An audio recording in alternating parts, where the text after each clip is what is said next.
હવારમાં કાંટલા જાલી લીજો ને બાંધી લીજો ને શું કામ? અંદરોદર બાંધીને આપણે અંગ્રેજો ગુણ ગુલામી નથી કરવી કોઈની.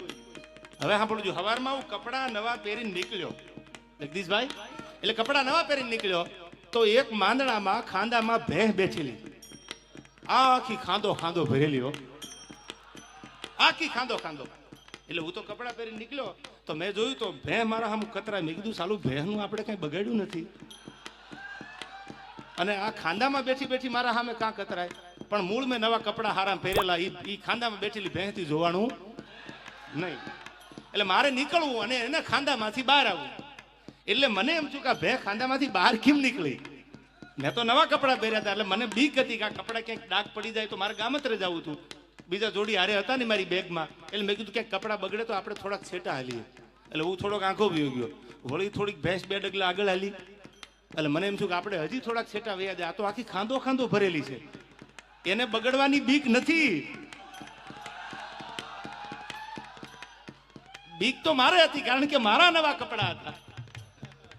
એટલે હું તો પાછો થોડોક આંખો હાલ્યો, વળી ભેંસ મારી સામે હાલી, વળી મંડી કાતરું મારો. વળી મેં વિચાર કર્યો કે દ્વારકા વાળા મેં ક્યાં કોઈનું બગાડ્યું છે, હું ક્યાં કોઈને નડ્યો? એ 2 વર્ષમાં મારું એક સ્ટેટમેન્ટ તો દેખાડો કે સમાધાન પછી હું બોલ્યો હોય તો કાલ ડાયરા હજી મૂકી દઉં. કોઈ દી ન બને. વળી ખાંદામાંથી નીકળી હામી આવી, વળી નાળામાં આંખો ગયો, વળી પાછી આવી. એટલે મને એમ છું કે લગભગ આ મને ખાંદો ખાંદો બગાડવા આવી લાગે કે હું તો આખી ખાંદામાં બેઠી છું, તમારું મારે ક્યાંક બગાડવું છે. અને પછી માફ કરજો મને, મારે ન છૂટકે આ કપડા ખાંદાવાળા કરવા પડ્યા છે. તમે તો સમજુ ડાયરો છો યાર, આ મારી મજબૂરીએ કરાવ્યા છે. બાકી હું આવા સીસરા વિચારનો માણા નથી યાર. મારા વિચારમાં આવી હલકાઈ નથી ભરેલી. ઊંચા કોળનો આદમી કરે નહીં નીચા કામ, એ તો ગડપત ભાંગે ગામ, કોઈ દી ખાતર પાડે નહીં ખીમરા. આપણે તો કોકની એબ ઢાંકવાના કામ કરવાના હોય, કોઈની એબું ઉગાડવાના કામ ન કરાય. તમે કોઈનું જાણતા હોય ને તો એને ઉગાડતા નહીં, એને ઢાંકવાનું કામ કરો તો ભગવાન તમારી આબરૂ રાખે. કોઈની એબ ઉગાડવા જાવ ને તો એક દી તમારી એ ઉઘડી જાય યાર. એટલે મારે કહેવું પડે છે તમને કે કેવો છે મારો ભગવાન દ્વારકાધીશ. અને કોઈએ નહોતું કીધું ફલાણો મને કહેતો હતો તું ઊંચો હાથ કરીને, કોઈ આમાં હતા જ નહીં, એને જ ઉપાડો હતો. એટલે ઓલો બિચારો હાથે ઊંચો નથી કરતો, હું બેઠો છું. હવે તું તારું ધ્યાન રાખ ને યાર. આ મારી ઓપનમાં ચેલેન્જ છે તને. આ ફિલોસોફી બંધ કરી દે ભાઈ. માયક હાથમાં ગમે ત્યાં કોકનું આયોજન, કોકના મંડપ, કોકના ગાડલા, કોકના માયક, અને ક્યાં દાદાગીરી કરવાની જરૂર છે? આ ઓપન ચેલેન્જ છે મારી આ માધ્યમથી કે જ્યાં પેટમાં દુખતું હોય, જે રીતે દુખતું હોય, તન મન ધન, અને અહીંથી માતાજીને સમજો હામો હામયું કરવાનો હાલું તો બસ ફૂલ તૈયારી છે. મોરે મોરો આવવા દો અને મોરો મારો મારી સામે સામો મોરો આપી અને પછી માપી લઈ આપણે કોણ કેટલા પાણીમાં છે યાર.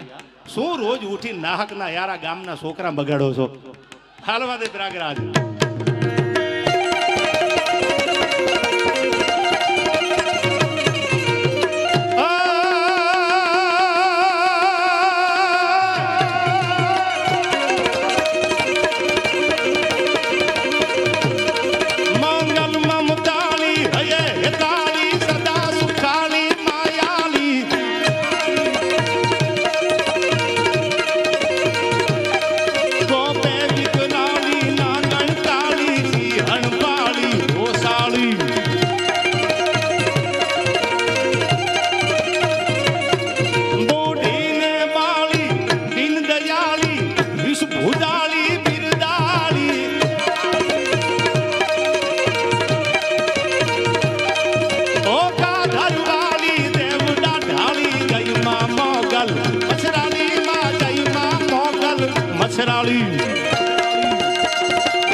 બીજો તરવારે થવા.